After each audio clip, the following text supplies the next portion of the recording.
নমস্কার বন্ধুরা, আরাধ্যা কিচেন থেকে আজকে আরেকটা সোয়াবিন সবজির রেসিপি নিয়ে নতুন রেসিপি নিয়ে চলে এসেছি।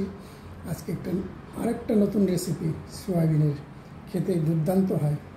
এখানে আমি বানিয়ে কয়েকদিন দিলাম, এদের খুব পছন্দ হয়েছে সোয়াবিন সবজিগুলো। আজকে আবার বলছে, অর্ডার হয়েছে যে সোয়াবিন সবজি করো, তাই আমি সোয়াবিনের সবজি আজকে করি। আজকেরটা আবার অন্যরকম করছি, তোমরা দেখো।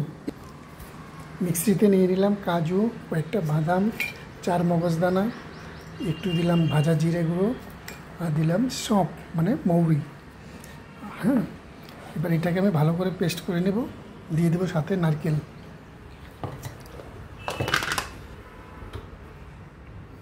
এটাতে সাথে দিয়ে দিচ্ছি নারকেল পাউডার, এটাও সাথে পেস্ট করে নেব।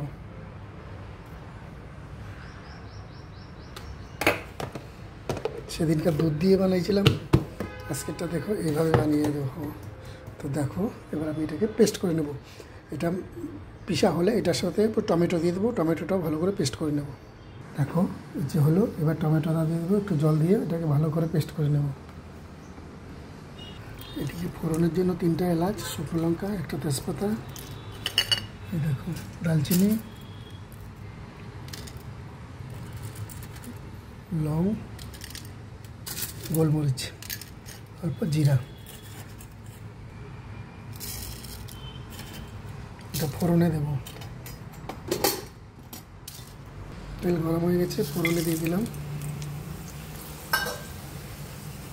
এদিকে দেখো মোটা মোটা পেঁয়াজ কেটেছি, কাঁচা লঙ্কা, একটু রসুন থেতো করে নিয়েছি, আর যে পেস্টটা কাজু টমেটো সব দিয়ে পেস্ট করেছি, সোয়াবিন ভাজা করে আমি ফ্রাই করে নিয়েছি। এবার হয়ে গেছে এটা, এবার দিয়ে দিচ্ছি রসুনটা, দেবো পেঁয়াজটা, পেঁয়াজ কাঁচা লঙ্কা,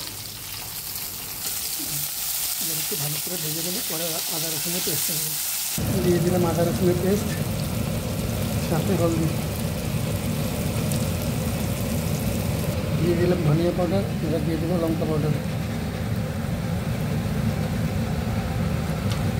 পেঁয়াজটাকে ভালো করে ভাজবো না, এরকমই থাকবে গোটা গোটা দেখতে, সোয়াবিনের সাথে যেন এরকম পাওয়া যায়, দেখতে খুব ভালো। এটা কিন্তু এরকমই থাকবে। এবার সোয়াবিন দিয়ে দেবো, ভাজা সোয়াবিনটা দিয়ে দেবো। দেখো ভাজা হয়ে গেছে, এবার দিয়ে টমেটোটা, কাজু টমেটো পেস্ট। দেখো কত সুন্দর, মনে হয় যে চিকেন কষাচ্ছি, মাখা মাখা চিকেন ফ্রাই হয়ে গেছে। দেখো দেখতে, পেঁয়াজগুলো দেখছো কত সুন্দর দেখতে হয়েছে, চিলি চিকেনের মতো। দেখো এইভাবে বানাবেন আপনারা, তারপরে বলবেন কেমন হয়, দারুণ টেস্ট হয়।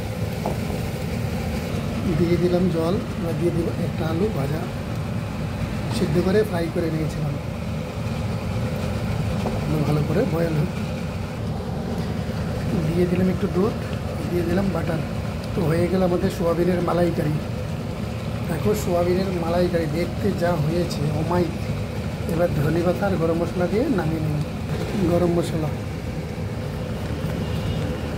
বন্ধুরা, তো হয়ে গেল আমার সোয়াবিনের মালাইকারি। এবার দিয়ে দিলাম ধনিয়া, এবার নামিয়ে নেব। হয়ে গেছে আমার সোয়াবিনের মালাইকারি। দেখো সবাই লাইক কমেন্ট শেয়ার করবে, সকলকেই ধন্যবাদ, নমস্কার।